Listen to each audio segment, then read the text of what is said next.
The state government is considering outlawing the public display of the Nazi salute Yep.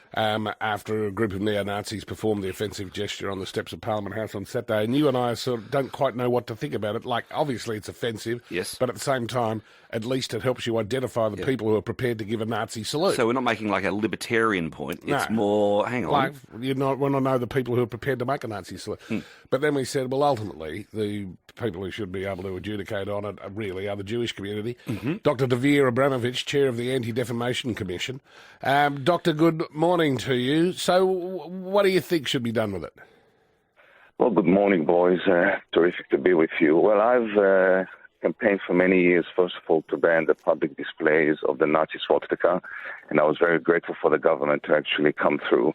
And in January, along with a group of Holocaust survivors, we called on the state government to go the extra step and to actually ban the Nazi salute. Enough is enough.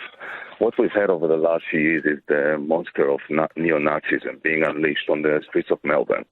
And I think it's very important to remember, Ross, what the symbol actually represents. It represents homegrown extremists who are Hitler worshippers, and they fantasize about an Aryan Australia.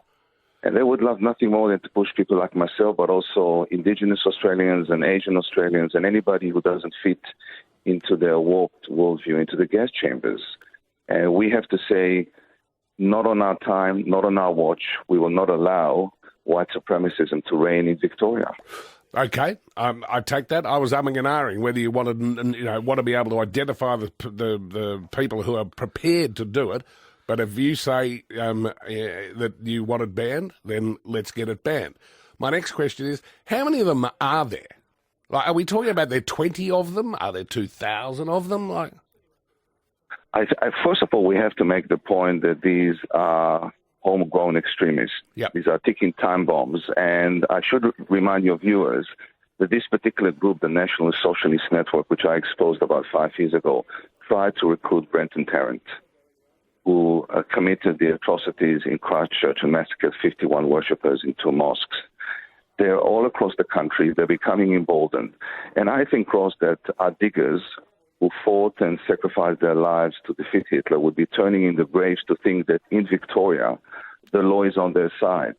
For them to stand on the steps of Parliament House and to give a salute which represents the extermination of 6 million Jews and millions of others tears every value that we cherish into shreds. so, And you know what you ignore, you empower.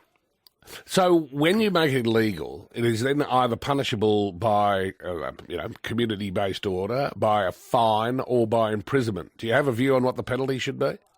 I think it should be imprisonment. And I think each one of us needs to send a message that neo-Nazism, that racism, that incitement to murder will never find a refuge in Victoria. You know, a democracy, Ross, is not just about the rights that we have. It's also about what we are willing to tolerate. And we as Victorians need to say through the government that we will never tolerate a dangerous group. You know, words and actions are bullets. And when they were standing on the steps of Parliament House giving this salute, they were saying that they want an Aryan Australia. They were saying that each one of us is not worth a life. And that's why we have to fight back. This is really a battle between good and evil. And I believe that good has to triumph. Good on you, Doctor. Nice to talk with you. Dr. Dvir Abramovich, chair of the Anti-Defamation Commission, which is Australia's leading civil rights organisation feeding anti-Semitism and all forms of hatred. So they're clear. They want the government to ban it. Very clear. So the government will, right? I would think the next step comes to be, is the government going to say the immediate first penalty for a Nazi salute is imprisonment? That might be a more vexed question.